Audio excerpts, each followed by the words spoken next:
Olá pessoal, tudo bem? Meu nome é Marlon de Paula, eu sou artista visual e fotógrafo e nesta oficina a gente vai falar sobre 3 temáticas que vão se entrelaçar no decorrer desses vídeos que a gente vai estar aqui trocando.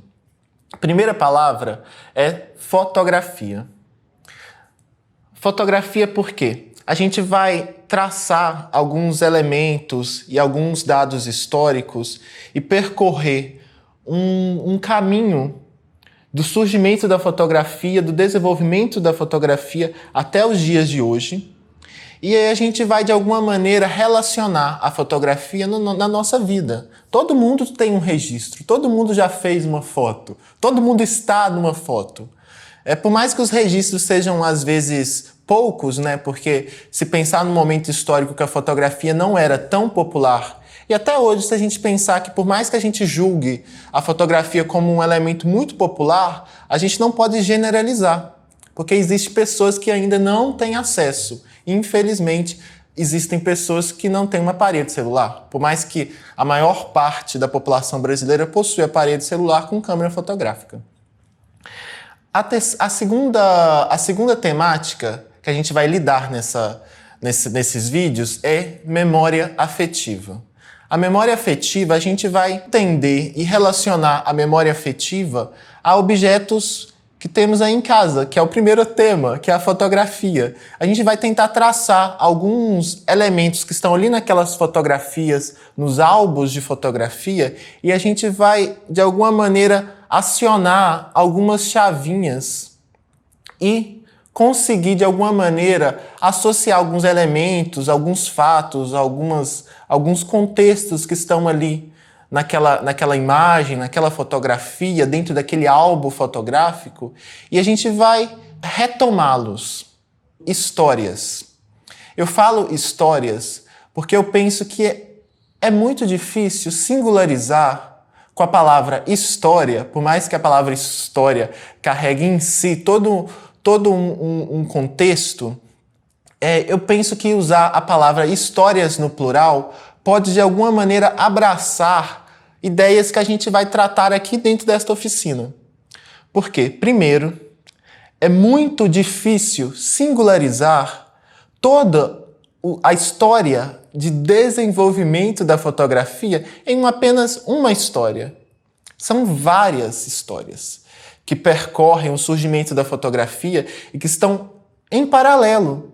Porque a gente vai descobrir e vai, de alguma maneira, lembrar de alguns inventores e algumas pessoas que foram muito importantes dentro dessas histórias sobre a fotografia e que, de alguma maneira, trabalharam em paralelo. Cada um em seu país, mas paralelamente contribuíram de alguma maneira para a gente chegar até hoje nos aparelhos celulares, nas câmeras fotográficas digital. Outra questão que eu gostaria que a gente, de alguma maneira, ficasse sempre com essa palavrinha na cabeça, porque histórias são várias. E se a gente abrir um álbum fotográfico, um álbum de fotos de família, a gente vai, de alguma maneira, abrir uma biblioteca de histórias.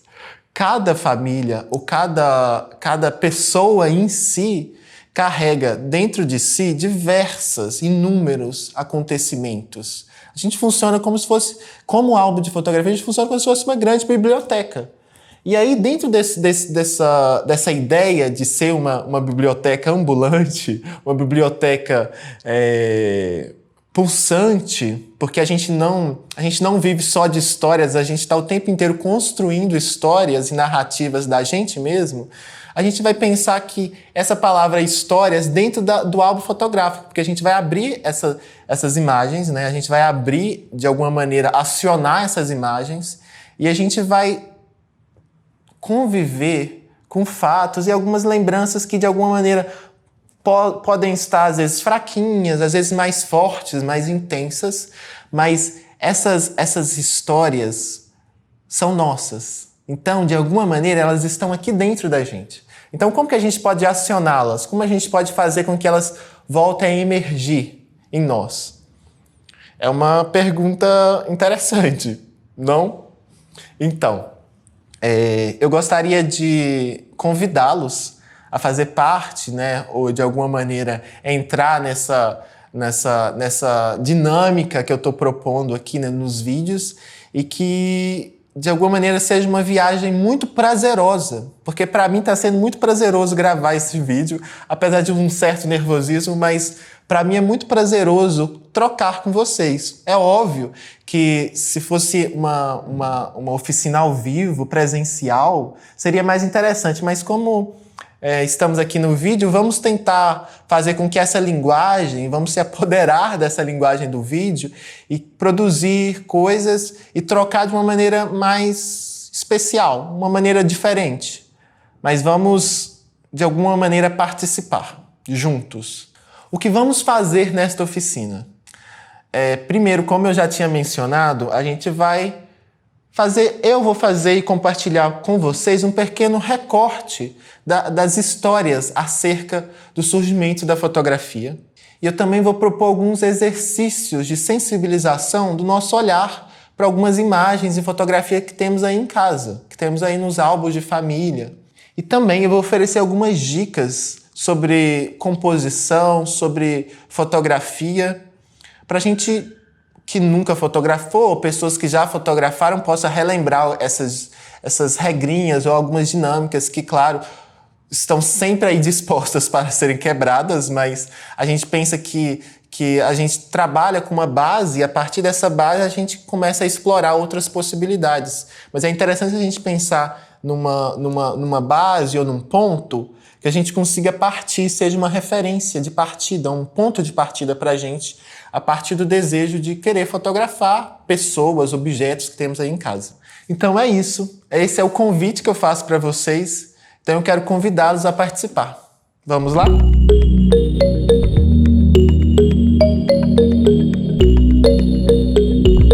Segundo o neurocientista Roberto Lente, a memória é a capacidade do nosso cérebro de armazenar informações. Apesar do nosso cérebro ser uma máquina incrível, ela de alguma maneira tem uma capacidade limitada de armazenar informações. A gente não consegue fazer com que o nosso cérebro, ou melhor, o nosso cérebro não consegue armazenar informações de uma maneira infinita. Ou seja, a finitude de capacidade de armazenamento da nossa memória tem a ver também com o processo de esquecimento. A gente não consegue guardar todas as memórias e retomá-las de uma maneira consciente. Então, o processo de esquecimento, que embora seja visto de uma maneira às vezes um pouco ruim, ele é um processo natural. Esquecer de algumas coisas nos faz lembrar de outras coisas. O processo de seleção, ele é um processo natural. Já que o nosso cérebro tem uma capacidade finita, né, a gente tem que, de alguma maneira, escolher. Mas a gente não escolhe de uma maneira muito consciente. Existem alguns fatores que interferem na capacidade que a gente tem de reter algumas informações e trazê-las para uma parte consciente do nosso cérebro.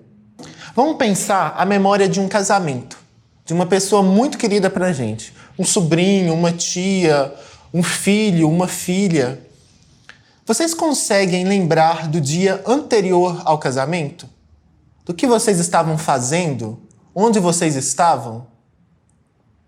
Talvez essa lembrança do dia anterior ao casamento seja muito presente. Talvez fatos e coisas inesperadas acontecem antes do casamento, porque são acontecimentos um pouco imprevisíveis.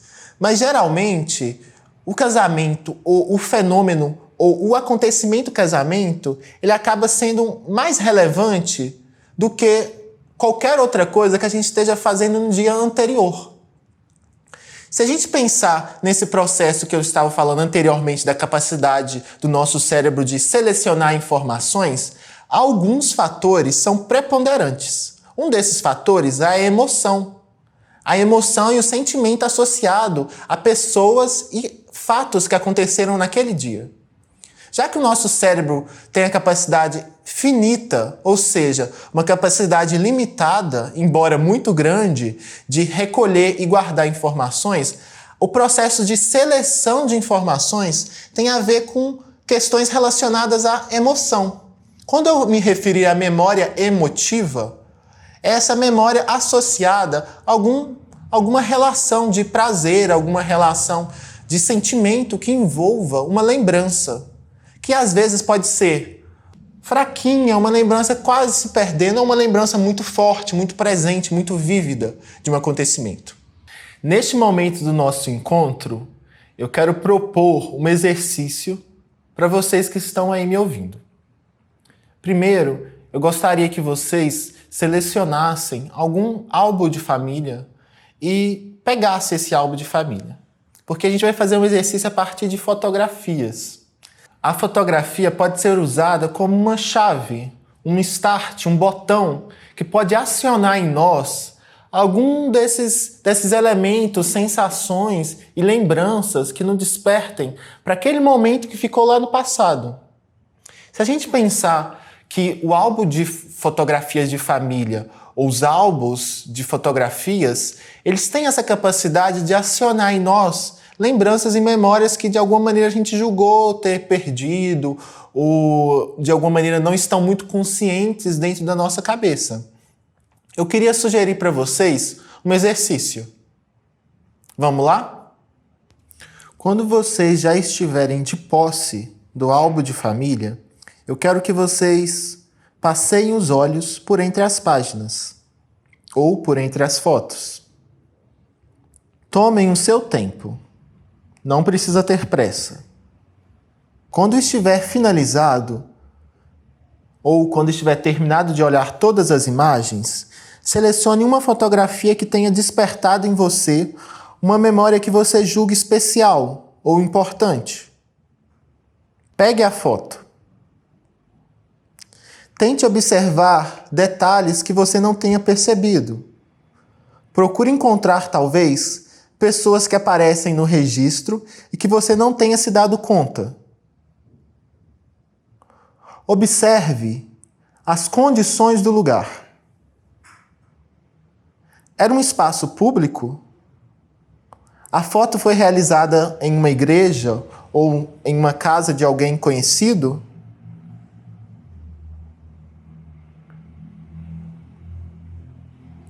De quem era essa casa? Era dia ou noite? Estava chovendo ou ensolarado? Não precisa anotar essas perguntas, mas faça elas mentalmente e procure respondê-las mentalmente.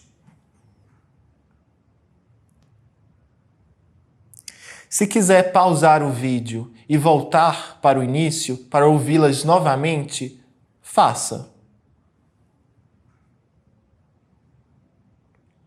O que eu quero deixar claro é que tudo bem não lembrar de tudo, mas é bom ter essas perguntas flutuando em nossa mente. É bom a gente conviver com essas perguntas. Com a foto selecionada em mãos, agora eu vou pedir para vocês que fechem os olhos. Coloquem a atenção na sua respiração. Respire de uma maneira tranquila. Não abra os olhos enquanto eu não pedir.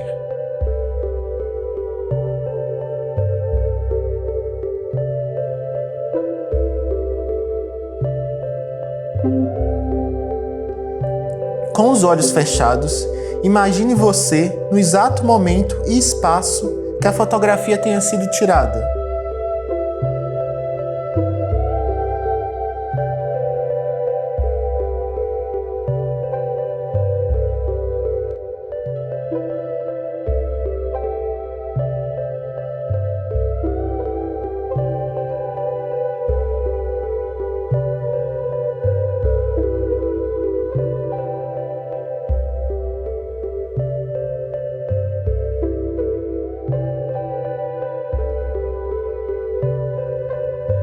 Procure perceber o que há ao redor de você. Fique neste estado com os olhos fechados.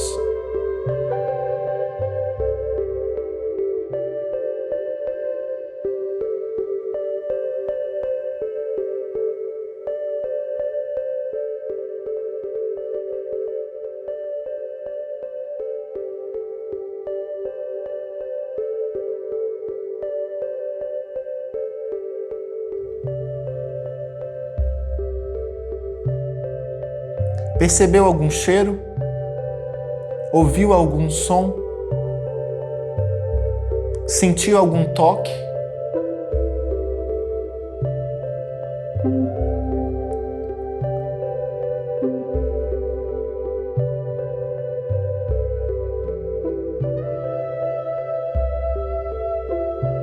Quando achar um momento para finalizar esse exercício, que é um momento seu, abra os olhos quando você quiser.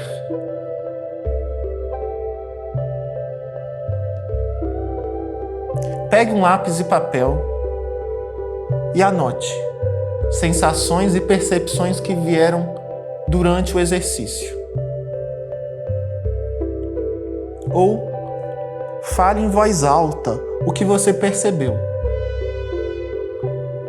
Quais sensações vieram à sua mente ou no seu corpo quando você estava fazendo o exercício? Deixe com que as sensações virem palavras. Palavras escritas ou palavras faladas. Compartilhe consigo mesmo, em voz alta, o que sentiu. Para quem preferir anotar, anote. Uma coisa interessante de perceber deste exercício anterior é pensar com que elementos a memória trabalha. Não necessariamente a gente vai lembrar formalmente do que aconteceu. Talvez sensações corporais sejam mais presentes em nós do que propriamente a história linear do acontecimento.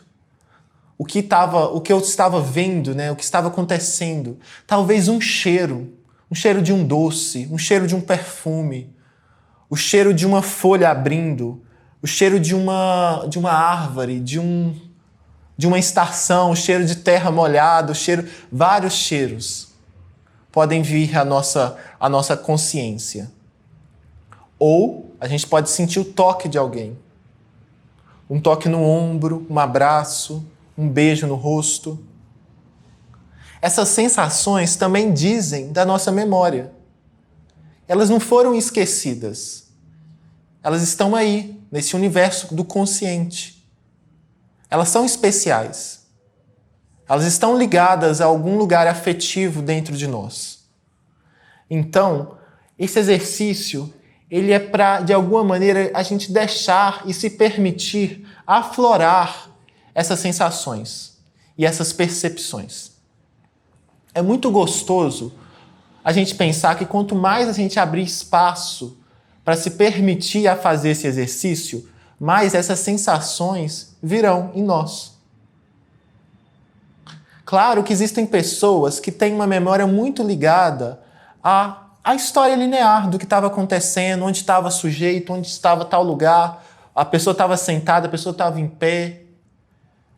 Não necessariamente as pessoas vão lembrar dos cheiros ou do toque, enfim, mas existe algum traço ali presente naquela imagem, naquela história, naquela memória que vai estar em nós. Se a gente escolheu esta fotografia, ela é especial para a gente. Então, ao realizar o exercício com essa fotografia que a gente quer, que a gente dá importância, o que é especial para a gente, algo em nós vai comunicar. Algo em nós vai ser despertado.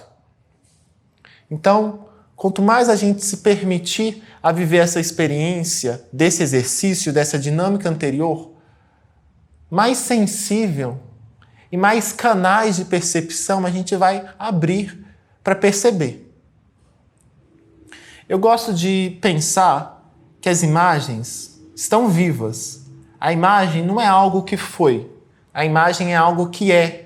Algo que continua, algo que está aqui entre nós. Eu separei uma imagem, depois eu vou mostrar para vocês mais próximo. Essa imagem é uma imagem da minha mãe, do meu pai, a minha irmã, eu, minha prima e meu primo no cantinho. Essa imagem é especial para mim porque eu fiquei longos meses, semanas. Olha como a memória começa a falhar. Para mim foram meses, porque eu era uma criança e minha mãe saiu para fazer uma cirurgia, para doar um rim para o meu tio, que estava dando falência nos rins. E essas semanas que se passaram, eu senti uma falta da minha mãe tremenda, muito, muito. E essa foto diz do momento que eu encontrei minha mãe. Me dá um calor assim no coração de ver essa foto e pensar que é um momento de reencontro de uma criança com a mãe. E dá até às vezes vontade de chorar, né? Porque as emoções dizem muitas coisas pra gente. E às vezes o coração quer desaguar, chorar. E é bom a gente também acolher essas sensações, essas percepções que vieram da imagem, né? Como eu disse anteriormente, essa chavinha que se abriu a partir dessa percepção da imagem. Eu queria sugerir vocês também que depois de ter feito o exercício, conviva com as imagens. Tire ela dos arquivos, da caixa, do álbum de famílias e talvez pegue uma foto ou um papel, quer dizer, pegue um papel e coloque essa foto no papel, um clips talvez. Deixa assim. Coloque em cima de uma mesa, pregado em algum lugar e comece a perceber essa imagem diariamente. Não deixa com que esse exercício momentâneo seja uma percepção de um dia. Faça com que essa imagem conviva com você. Tome sol com a imagem, almoce vendo a imagem. Conviva com ela. Deixe com que a imagem respire junto de você. Porque a memória, ela não é um canal que se abre completamente. Ele vai se abrindo no gerúndio mesmo. Ele vai se criando, tecendo contatos com algo que estava lá no passado. Então, faça essa dinâmica de deixar com que a imagem fique mais presente no seu dia a dia. E escreva. Eu sugeri o papel porque a gente pode escrever coisas ou falar em voz alta o que está sentindo, o que está percebendo dessa imagem. Então é interessante com que essas percepções que vão se crescendo, que vão crescendo, né, sejam anotadas ou sejam faladas em voz alta, porque de alguma maneira a gente está frisando elas para a gente mesmo. E de alguma maneira a gente faz com que essa foto não diga só de um passado, mas também diga de um presente e diga de um nós que estamos aqui. Então, a partir dessa dinâmica e dessa sugestão final, eu quero finalizar esse primeiro processo desse exercício, essa primeira dinâmica. Espero vê-los daqui a pouco.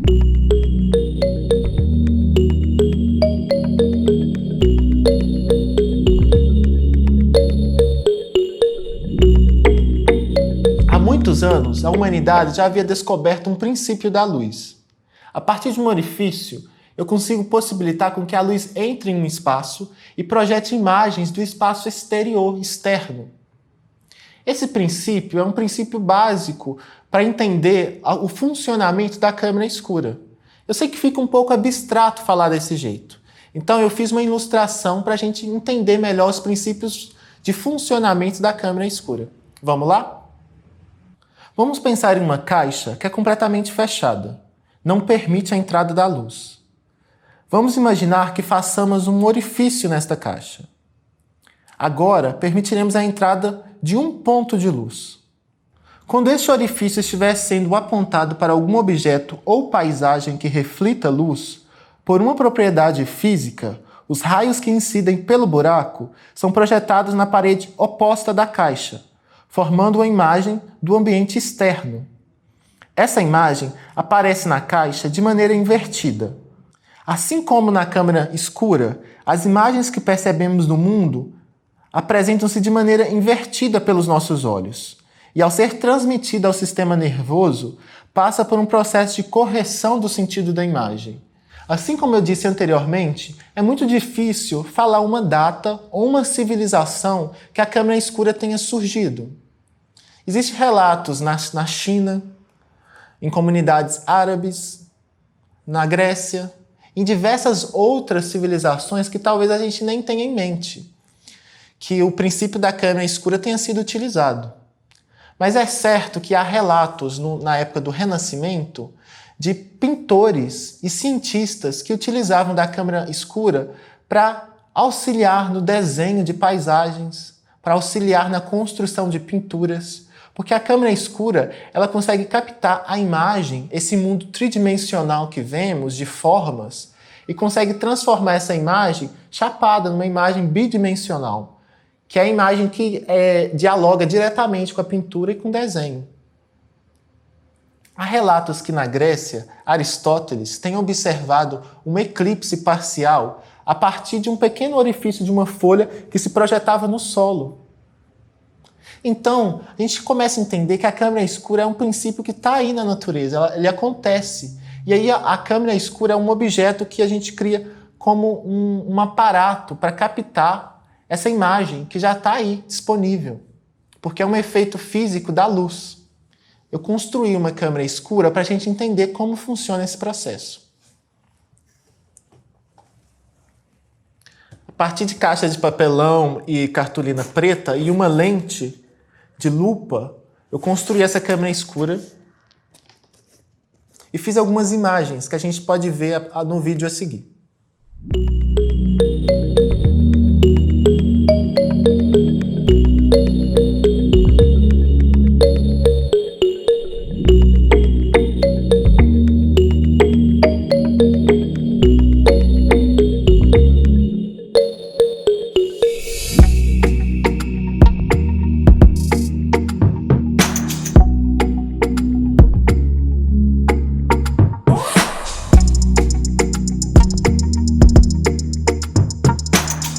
A câmera escura, apesar de todo o processo de desenvolvimento, não pode ser considerada uma fotografia. Apesar de formação de uma imagem, a imagem não se congela, a imagem não se fixa. E se a gente não consegue fixar essa imagem, a gente não consegue ter a grafia da imagem. Essa fotografia, a gente não consegue. Então, a gente pensa que a câmera escura ela ilustra um processo físico de obtenção da imagem. Mas por não conseguir fixar a imagem, a gente não chega a pensar que a câmera escura gera fotografias. Porque a fotografia só vai surgir a partir do século XVIII, com a Revolução Industrial. Mas, a partir desse momento, eu vou encerrar o vídeo de hoje, porque a gente vai falar desse processo de descoberta da fixação da imagem a partir de processos criados por inventores lá no século XVIII, no próximo vídeo. Ufa! A gente encerra essa primeira parte da oficina e eu espero vê-los na segunda parte, que é o encerramento, para a gente continuar discutindo sobre como que na Revolução Industrial a gente conseguiu fixar a imagem da câmera escura. Isso fica uma grande questão para a gente respondê-la na segunda parte da oficina. Então eu espero vocês, se vocês quiserem reassistir essa primeira parte da oficina, fazer o exercício novamente, fiquem à vontade. A disponibilidade do vídeo está aí sempre, a favor de vocês. Quando vocês quiserem rever coisas, fiquem tranquilos, fiquem à vontade. Então, eu vou estar aqui, espero vê-los na segunda parte do vídeo e até lá!